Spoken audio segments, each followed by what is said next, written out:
Let's go.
Rajasekhara Reddy గారి 77వ జయంతి ఈ రోజు ఘనంగా జరుపుకోవడం జరిగింది. శిల్పారావి ఆధ్వర్యంలో ఏదైతే ఒక 40 రోజుల కిందట రాజశేఖర రెడ్డి విగ్రహం భిన్నమైందో ఆ విగ్రహానికి కాంస్య విగ్రహం ఈ రోజు ఏర్పాటు చేసి ఘనంగా ఆవిష్కరించడం జరిగింది. అంటే దివంగత నేత రాజశేఖర రెడ్డి గారు ఇంతమంది నాయకులు ప్రజలు ఈ రోజు వచ్చినారంటే దివంగత నేత రాజశేఖర రెడ్డి మీద ప్రజలకు ఏ విధంగా అభిమానం ఉంది అనేది చెప్పాల్సిన అవసరం లేదు. ఫీజు రియంబర్స్మెంట్ కానీ, లేకుంటే ఆరోగ్యశ్రీ కానీ, లేకుంటే రైతులకు రుణమాఫీ కానీ, ఉచిత కరెంటు కానీ, ఇవన్నీ కూడా దివంగత నేత రాజశేఖర రెడ్డి గారు ఇచ్చిన పథకాలతోనే ఈ రోజు ఈ రాష్ట్ర ప్రజల్లో చిరస్థాయిగా నిలిచిపోయిన నాయకుడు ఎవరంటే దివంగత నేత రాజశేఖర రెడ్డి. ఆయన అడుగుజాడలోనే ఆయన కుమారుడు కూడా జగన్మోహన్ రెడ్డి కూడా గత 5 సంవత్సరాలు కూడా సంక్షేమ పరిపాలన చేయడం జరిగింది. మొత్తం కూడా అంటే రాజశేఖర రెడ్డి గారు ఏం చేశాడో అంతకంటే భిన్నంగా ఈ రాష్ట్ర పేద ప్రజలకు అందరికి కూడా మొత్తం ఇచ్చిన ఘనత మా నాయకుడు జగన్మోహన్ రెడ్డి గారు. కానీ దురదృష్టం, మోసం మాటలతో, లేనిపోని వాగ్దానాలతో, సూపర్ 6 అంటూ ఈ రాష్ట్ర ప్రజలందరినీ మోసం చేసి అధికారం చేజిక్కోవడం జరిగింది. ఈ 2 సంవత్సరాల్లోనే తెలుగుదేశం నాయకుల యొక్క బండారం అంతా బయటపడడం జరిగింది. సూపర్ 6 లేదు, సూపర్ డూపు లేని పరిస్థితిలో ఈ రోజు ప్రజలందరినీ కూడా మోసం చేసే పరిస్థితి ఉంది. ఇంకా ఈ మనం అన్నిటికంటే ముఖ్యంగా ఈ కర్నూలు జిల్లా, ఉమ్మడి జిల్లా ప్రజలందరూ కూడా తెలుసుకోవాల్సిన అవసరం ఉంది. తెలుగుదేశం నాయకుడు చంద్రబాబు నాయుడు వీళ్ళందరూ చెప్పడం జరుగుతుంది, మేము కర్నూలులో హైకోర్టు బెంచ్ పెడతామని చెప్పండి. అయ్యా తెలుగుదేశం నాయకులారా, మీ బెంచ్ మళ్ళా పెడతారం కానీ గత 2 సంవత్సరాల నుంచి కూడా హ్యూమన్ రైట్స్ కోర్టు కూడా ఈ రోజు దగ్గర 2 సంవత్సరాల్లో జడ్జి లేక జ్యుడిషియల్ నాన్ జ్యుడిషియల్ మెంబర్లను కూడా ఏర్పాటు లేని దుస్థితిలో మీరు ఉన్నారు. ఒక్కసారి మీరు ఏ విధంగా న్యాయశాఖకు న్యాయం చేయగలరో మీరు ఒక్కసారి ఆలోచించండి. లోకాయుక్తలో దగ్గర సంవత్సరం నుంచి ఒక జడ్జి పోస్ట్ కూడా కలిగింది, ఆ పోస్ట్ కూడా భర్తీ చేయలేని పరిస్థితి ఉండదండి. లా యూనివర్సిటీ జగన్మోహన్ రెడ్డి గారు శాంక్షన్ చేస్తే ఇక్కడ నుంచి లా యూనివర్సిటీ కూడా మీరు తీసుకుపోయిన పరిస్థితి. అంటే కేవలం మీరు ఈ కర్నూలు జిల్లా ప్రజలందరినీ కూడా మోసం మాటలతో మభ్య పెట్టడం తప్ప మీరు పొరపాటుని కూడా మళ్ళీ హైకోర్టు మీరేదో బెంచ్ పెడతామనేది మేము మా కళ్ళ నీళ్ళు తుడచడం తప్ప ఆల్రెడీ ఉండే హ్యూమన్ రైట్స్ కోర్టు ఎందుకు జడ్జిలు లాగా జ్యుడిషియల్ నాన్ జ్యుడిషియల్ మెంబర్స్ లాగా 2 సంవత్సరాల నుంచి ఎందుకు ఉండారో మీరు ఒక్కసారి తెలుగుదేశం నాయకులు ఆలోచించాల్సిన అవసరం ఉంది. చంద్రబాబు నాయుడు రేపు బనయాన్పల్లికి వస్తున్నారు. కనీసం ఇదంతా కూడా మీరు చంద్రబాబు నాయుడుకి మాకు కూడా విజ్ఞప్తి, మొత్తం 2 సంవత్సరాల నుంచి హ్యూమన్ రైట్స్ కోర్టు ఖాళీగా ఉంది, ఇమ్మీడియట్ గా దాన్ని ఫిల్ చేయమని అడుగుతున్నాం. అదే విధంగా లోకాయుక్తలు కూడా ఒక జడ్జి పోస్ట్ 1 ఇయర్ నుంచి ఖాళీగా ఉంది, దాన్ని కూడా పూర్తి చేయమని అడగడం జరుగుతుంది. ఇవి చేయండి, మీరు హైకోర్టు ఇస్తారో లేదో మళ్ళీ ఆలోచన చేస్తాం. ఉండేదాన్ని ఈ జిల్లాలో ఉండేది పోకుండా చూడండి. ఆల్రెడీ లా యూనివర్సిటీని మీరు ఎత్తేసినారు. ఇంకా ఇవి కూడా తెలుగుదేశం నాయకులు వాళ్ళకి ఎందుకో ఈ 2 జిల్లాల అభివృద్ధి వాళ్ళకి ఏం లేదు, వాళ్ళ నాయకుడు ఏం చెప్తే అదే పరిస్థితులు ఉన్నారు. తెలుగుదేశం నాయకులు ఒక్కసారి ఈ జిల్లా అభివృద్ధిని ఆలోచించదని మాత్రం వాళ్ళకి విజ్ఞప్తి చేస్తూ మా నాయకుడు జగన్మోహన్ రెడ్డి గారి ఆధ్వర్యంలో మళ్ళా 2029లో ఖచ్చితంగా అధికారంలోకి వస్తాం. ఖచ్చితంగా ఏవైతే సంక్షేమ పథకాలు ఆనాడు జగన్మోహన్ రెడ్డి అవన్నీ కూడా మళ్ళీ కంటిన్యూ చేస్తాం. వాళ్ళ మాదిరి తెలుగుదేశం నాయకుల మాదిరి మోసం మాటలు చెప్పే ప్రసక్తే లేదు. కానీ ఆఫీసర్లకు వీళ్ళకందరికీ నాయకులకు ఒకటే విజ్ఞప్తి చేస్తున్నాం, అధికారం ఎవరికి శాశ్వతం కాదు. అది ఒకటి గుర్తు పెట్టుకోండి. రేపు మళ్ళా మా అధికారం వచ్చిందంటే మాత్రం ఈ సేమ్ రిపీట్ కాకుండా చూసుకోమని మాత్రం అధికారులకు నాయకులకు అందరికీ విజ్ఞప్తి చేస్తున్నాం. మీరు మీ ఉచిత ధర్మాన్ని మీరు ఏదైతే పనిచేయడానికి మీరు మీ డ్యూటీలో కట్టుబడి పనిచేస్తారో అది పని చేయండి తప్ప తెలుగుదేశం నాయకులు ఊలివేలు చేసే మాత్రం చేయొద్దని మాత్రం విజ్ఞప్తి చేస్తున్నాం.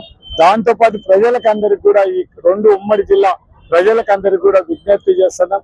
ఈ ఎస్ఆర్ ప్రోగ్రామ్ లో మాత్రం ప్రతి ఒక్కరు కూడా ఓటును మాత్రం ఖచ్చితంగా వాళ్ళ ఓటు ఉండేటట్టు చూసుకోమని చెప్తున్నాం. ఎక్కడెక్కడైతే బిఎల్ఓలు వచ్చినారో వాళ్ళకందరికి మీ అప్లికేషన్లు ఇచ్చి ప్రతి ఒక్కరు కూడా మీరు ఓటు నమోదు చేసుకోవాల్సిందిగా వాళ్ళకందరూ విజ్ఞప్తి చేస్తూ, ఓటుతోనే ప్రజాస్వామ్యం నిలబడుతుంది కాబట్టి అటువంటి ప్రజాస్వామ్యం కావాలంటే మాత్రం మీకు ఓటు ఉంటేనే తప్ప మీకు నచ్చిన నాయకుడికి ఓటు వేయడానికి అవకాశం ఉంటుంది. కాబట్టి మీరు ఖచ్చితంగా అందరూ కూడా మీరు ఓట్లు మాత్రం ఖచ్చితంగా మీరు ఎన్యుమరేషన్ చేసుకోమని వాళ్ళకందరికీ విజ్ఞప్తి చేస్తూ మరొకసారి ఈరోజు మా నంద్యాల జిల్లా మొత్తం వచ్చిన నాయకులకు అందరికి కూడా మా వాళ్ళకందరికి కూడా ఈ కార్యక్రమంలో పాల్గొనే అన్ని ఇన్ఛార్జీలకు అందరికి కూడా మా 6 మంది నాతో పాటు 7 మంది ఇన్ఛార్జీలకు అంటే శిల్పా రవితో పాటు 7 మందికి కూడా వాళ్ళకందరి కృతజ్ఞతలు తెలుసు. స్పెషల్ గా మా రవికి మాత్రం ఈ కాన్షియస్ విగ్రహం ఏర్పాటు చేసినందుకు ఆయనకు ఈ కార్యక్రమం ఏర్పాటు చేసినందుకు కూడా మా ఉదయపూర్వక కృతజ్ఞతలు తెలియజేస్తూ మేమందరం కూడా రాజశేఖర రెడ్డి ఆశయాలకు పనిచేస్తాం. మా నాయకుడు జగన్మోహన్ రెడ్డి ఆధ్వర్యంలో పార్టీ కోసం అన్ని విధాలుగా కష్టపడి పనిచేస్తామని విజ్ఞప్తి చేస్తూ నాకు ఈ అవకాశం ఇచ్చిన మీకందరు కూడా ప్రతి ఒక్కరు కూడా దీనికోసం కష్టపడినారు. మరి వారందరికీ కూడా నేను హృదయపూర్వకంగా ధన్యవాదాలు తెలియజేసుకున్నాను. నాయకులకి, అభిమానులకి, కార్యకర్తలు అందరూ కూడా పేరు పేరున 35 రోజులైంది, 37 రోజులైంది. ఈరోజు ఒక ప్రభుత్వ ఆస్తి. ఎందుకంటే ఒక్కసారి విగ్రహం ఏర్పాటు చేసిన తర్వాత దాని బాధ్యత అంతా కూడా ప్రభుత్వం ఉంది. మరి 37 రోజుల తర్వాత కూడా ఇప్పటిదాకా విగ్రహం గురించి ఒక్కరోజు కూడా పట్టించుకున్న పాపాను నేను ఒకటే సూటిగా ప్రశ్నిస్తున్నా. ఇదే విధంగా వేరే మహానాయకుడికి జరిగితే మీరు ఇదే విధంగా స్పందిస్తారా అని చెప్పేసి ఈ ప్రభుత్వాన్ని నేను ప్రశ్నిస్తున్నాను. ఎందుకంటే ఒక్కరోజు అంటే ఒక్కరు కూడా వచ్చి ముందుకు వచ్చి మేము చేస్తాము అని చెప్పిన దాఖలా లేదు. మరి ఈ రకమైనటువంటి పక్షపాతం ధోరణి నిజంగా అవసరమా? మేము ఒక్కటే విన్నవించుకుంటాం. ఎందుకంటే నంద్యాల ఇటువంటి సంస్కృతి ఎప్పుడు కూడా లేదు. ఈ విగ్రహాలు ధ్వంసం చేసేటువంటి సంస్కృతి గతంలో ఎప్పుడు కూడా చూడలేదు. నిజంగా చాలా బాధాకరమైన విషయం. అయితే విగ్రహాన్ని ధ్వంసం చేస్తే మనుషుల్లో వచ్చి చెరిపేసినట్టుగా భావిస్తున్నారు. అది చాలా తప్పని చెప్పేసి ఈరోజు ఒక ర్యాలీయే నిదర్శనం. ఎందుకంటే మహానేత ఉన్నది ప్రజల మనసుల్లో. మహానేతకి విగ్రహాలు అవసరం లేదు, మహానేతకి ఎక్కడ కూడా ఫోటోలు అవసరం లేదు. మహానేత ప్రతి ఒక్క నాయకుడి ఇంట్లో, ప్రతి ఒక్క కార్యకర్త ఇంట్లో, ప్రతి ఒక్క అభిమాన గుండెల్లో ఈరోజు ఉన్నారని చెప్పడానికి చాలా గర్వపడుతున్నాను. మేము ఒకటే విన్నవించుకుంటున్నాం. మహానేత ఏ పరిపాలన తీసుకొచ్చాడో రాజన్న రాజ్యం అని చెప్పి ఈరోజు దగ్గర 23 సంవత్సరాల తర్వాత కూడా ప్రజలందరూ కూడా దగ్గరగా 2009లో చనిపోయినటువంటి వ్యక్తిని ఈరోజు కూడా మనం స్మరించుకుంటున్నామంటే ఆ ప్రభుత్వం ఏ రకంగా పనిచేసిందో ఒకసారి ఆలోచించుకోవచ్చు. మరి అలాంటి ప్రభుత్వాన్ని జగనన్న సుశాస్యం చేసి చూపించినాడు. తండ్రికి మించిన తనయుడిలాగా ఆయన పరిపాలన కొనసాగింది. మరి అయితే ప్రజలు ఇచ్చిన తీర్పుని గౌరవిస్తూ ఈ 2 సంవత్సరాలు కూడా ఓర్పుతో ఉంటున్నా సరే ఈ కూటమి ప్రభుత్వము ఎన్నో మాయమాటలతోటి అధికారం ఎక్కిన విషయాన్ని ప్రజలందరూ కూడా గుర్తు చేసుకోవాలి. ఎందుకంటే 2 సంవత్సరాలు పూర్తయింది. ఈరోజు ఒక్క పథకం అంటే ఒక్క పథకం కూడా ఇచ్చినటువంటి పరిస్థితి కనపడటం లేదు. ఒక్కటంటే ఒక కొత్త పెన్షన్ కూడా ఇచ్చినటువంటి పరిస్థితి కనపడటం లేదు. ఇవ్వకపోగా ప్రతి ఒక్కటి కూడా ఈ కూటమి ప్రభుత్వం ఏర్పడిన తర్వాత ధ్వంసాలు చేయడము, లేకపోతే నాయకుల మీద కేసులు పెట్టడం తప్పితే ఎక్కడా పరిపాలన మీద శ్రద్ధ పెడుతున్నట్టుగా కనపడటం లేదు. మరి ఇప్పటికైనా 2 సంవత్సరాలు పూర్తయింది. మీరు ఎన్నో హామీలు ఇచ్చి ఈరోజు అధికారంలోకి వచ్చారు. ఆ హామీల్ని నెరవేర్చే దిశగా ఈరోజు మీరు పరిపాలించాలని చెప్పేసి మేము ప్రభుత్వాన్ని కూడా కోరుకుంటున్నాం. ఎందుకంటే ఆ మహానాయకుడిలాగా ప్రతి వీధి మీద విగ్రహాలు కావాలి, రేపొద్దున మీ ప్రేరు ప్రజల మనసులో ఉండాలి అంటే ఖచ్చితంగా మీరు ప్రజలకు ఇచ్చిన మాటలు నిలబెట్టుకోవాలి. ఈరోజు జగనన్న 5 సంవత్సరాలు పరిపాలించినా సరే మాట మాట తప్పుడు అని చెప్పేసి ఈరోజు జగన్ అన్నది. మరి అదేవిధంగా చంద్రబాబు నాయుడు కూడా మాట ఇస్తే మాట ఖచ్చితంగా నిలబెట్టుకోవడానికి ఒక పేరు కూడా ఉంది. మరి ఈ వ్యత్యాసం ప్రజలందరూ కూడా గమనించాలి. మరి ఈ యొక్క జయంతిని ఇంత ఘనంగా నిర్వహించుకోవడానికి తరలి వచ్చినటువంటి ప్రతి ఒక్క పేరున అభిమానికి, కార్యకర్తలకి, నాయకులకి, మా అక్క చెల్లెమ్మలకి, అన్నతమ్ములకి అందరికీ కూడా, అలాగే మా జిల్లా నాయకులందరికీ కూడా నేను ప్రత్యేకంగా ధన్యవాదాలు తెలియజేస్తున్నా. ఎందుకంటే చెప్పిన వెంటనే వాళ్ళ ఊర్లలో కూడా కార్యక్రమాలు చేసుకుంటూ మళ్ళీ ఇక్కడికి వచ్చేసి దీన్ని ఆశీర్వదించినందుకు ప్రతి ఒక్కరికి కూడా ధన్యవాదాలు తెలియజేస్తున్నాను. 7వ జయంతి సందర్భంగా ఈరోజు నంద్యాలలోని రవి ఆధ్వర్యంలో రాష్ట్ర విగ్రహాన్ని కూడా ఏర్పాటు చేయడం జరిగింది. ఈ కార్యక్రమానికి ఇచ్చేసిన అందరికీ కూడా నమస్కారాలు, ధన్యవాదాలు తెలియజేసుకుంటూ ఈరోజు ఏదైతే రాజశేఖర రెడ్డి గారిని మనం వైఎస్ఆర్ అని కానీ, రాజశేఖర రెడ్డి గారు అని కానీ, వైఎస్ఆర్ అని కానీ, అదేవిధంగా రాజన్న అని కానీ పిలిచినప్పుడు ఎవరు ఏ విధంగా పిలిచినా కూడా అందరి గుండెల్లో చిరస్థాయిగా నిలిచిపోయినది ఒక 3 అక్షరాలు. ఆ 3 అక్షరాలే వైఎస్ఆర్. వైఎస్ఆర్ అంటే ఒక బ్రాండ్. ఈరోజు రాజశేఖర రెడ్డి గారు మరణించి దాదాపుగా 16 నెలలు కావస్తున్నా కూడా ప్రతి ఒక్కరి గుండెల్లో రాజశేఖర రెడ్డి గారిని తలుచుకుంటే ప్రతి ఒక్కరి గుండెల్లో, ప్రతి ఒక్కరి కళ్ళల్లో కూడా కన్నీళ్ళు వచ్చే పరిస్థితి. అదే రాజశేఖర రెడ్డి గారి బ్రాండ్. అదేవిధంగా ఏదైతే రాజశేఖర రెడ్డి గారు ప్రవేశపెట్టిన పథకాలలో ఆరోగ్యశ్రీ కావచ్చు, 108 కావచ్చు, ఫీజు రింబర్స్మెంట్ కావచ్చు, అదేవిధంగా జల విద్యుత్ కావచ్చు, ఉచిత విద్యుత్ కావచ్చు, ఈ విధంగా అనేక పథకాలు ప్రవేశపెట్టిన నాయకుడు మా వైఎస్ రాజశేఖర రెడ్డి గారు. అదేవిధంగా ప్రతి మహిళలకు ఈరోజు రాజశేఖర రెడ్డి గారు ఆ రోజు అక్క చెల్లెమ్మలకు ఒక అన్నగాను, అదేవిధంగా అన్నదాతలకు వెన్నుదన్నగాను, విద్యార్థులకు ఒక పెద్ద దిక్కులాగా రాజశేఖర రెడ్డి గారు ఉంటూ, అదేవిధంగా ప్రతి గడపకు, ప్రతి గుండెకు కూడా ఆ రోజు రాజశేఖర రెడ్డి గారి వల్ల అనేక లబ్ధి చేకూర్చిన నాయకుడు ఎవరంటే రాజశేఖర రెడ్డి గారని చెప్పుకోవచ్చు. అదేవిధంగా మనం ఒక ఆంధ్ర చరిత్ర చూసుకుంటే రాజశేఖర రెడ్డి ముందు, రాజశేఖర రెడ్డి తర్వాత అని కూడా చెప్పుకోవచ్చు. ఎందుకంటే ప్రజల జీవితాలలో రాజశేఖర రెడ్డి గారు అంటే ఒక ఎమోషన్, అదేవిధంగా రాజశేఖర రెడ్డి గారు అంటే ఒక ఎఫెక్షన్ అని ఈ సందర్భంగా నేను తెలియజేసుకుంటున్నాను. అదేవిధంగా రాజశేఖర రెడ్డి గారు సెప్టెంబర్ 2, 2009లో ఎప్పుడైతే ప్రజలకు అభివృద్ధి, సంక్షేమం అని కథ చెబుతూ ఒక శాశ్వత నిద్రలోకి చేరుకున్న నాయకుడు వైఎస్ఆర్ రాజశేఖర రెడ్డి గారు. రాజశేఖర రెడ్డి గారు మరణించిన వార్త ప్రజలు వినిన తర్వాత ప్రజల గుండెలు నిజంగా బద్దలైన పరిస్థితి అనే రాజశేఖర రెడ్డి అభిమానుల గుండె ఆగిపోయిన పరిస్థితిని మనందరం చూసాం. ఆ సందర్భంలో వైఎస్ జగన్మోహన్ రెడ్డి గారు నేనుంటానని మనకు పులి కడుపులో పులి పుడుతుంది అన్నట్టుగా పులి బిడ్డలాగా రాజశేఖర రెడ్డి గారు బ్లడ్, రాజశేఖర రెడ్డి గారు బిడ్డ వైఎస్ జగన్మోహన్ రెడ్డి గారు వచ్చి ఏదైతే రాజశేఖర రెడ్డి గారి ఉన్న అభిమానం ఉన్న ప్రతి ఒక్కరికి కూడా నేను ఉన్నానని అండగా నిలబడి ఆంధ్ర రాష్ట్రానికి ముఖ్యమంత్రి అయ్యి అనేక పథకాలు అనేక మందికి ఆధారంగా నిలిచిన నాయకుడు జగన్మోహన్ రెడ్డి గారు. ఈరోజు మన పార్టీ అధికారంలో ఉన్న, అధికారం కోల్పోయిన, అదేవిధంగా అధికారం ఉన్న, ప్రతిపక్షంలో ఉన్న, మనం ఓడిపోయినా గెలిచినప్పటికీ కూడా ఈరోజు జగన్మోహన్ రెడ్డి గారి మీద కానీ, రాజశేఖర రెడ్డి గారి మీద కానీ ప్రజలలో ఉన్న అభిమానం శాశ్వతంగా నిలిచిపోయిందని ఈ సందర్భంగా నేను తెలియజేస్తున్నాను. ఇప్పటికీ జగన్మోహన్ రెడ్డి గారి మీద ఉన్న అభిమానం జనాలలో ఇంకా ఉంది. ఏదైతే ఈ కూటమి ప్రభుత్వం అనేక సందర్భాలలో అనేక చోట్ల రాజశేఖర రెడ్డి గారి విగ్రహాలు ధ్వంసం చేయడం, పగలగొట్టడం జరుగుతోంది. ప్రతి దెబ్బ కూడా ఈరోజు వైఎస్ఆర్ కార్యకర్తకు గుండెల్లో దెబ్బ తగులుతుందని ప్రతి ఒక్కరు కూడా భావిస్తున్నాం.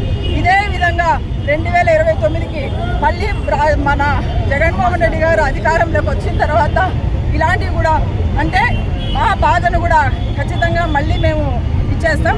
కానీ ఈ కూటమి ప్రభుత్వం ఒకటే గుర్తుపెట్టుకోవాలని ఈ సందర్భంగా నేను తెలియజేస్తున్నాను.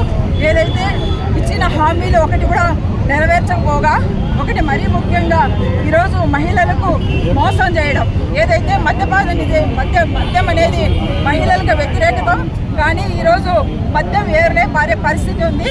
కాబట్టి ఈ కూటమి ప్రభుత్వం ఏదైతే ఇచ్చిన హామీలన్నీ నెరవేర్చాలని ఈ సందర్భంగా తెలియజేస్తుంది.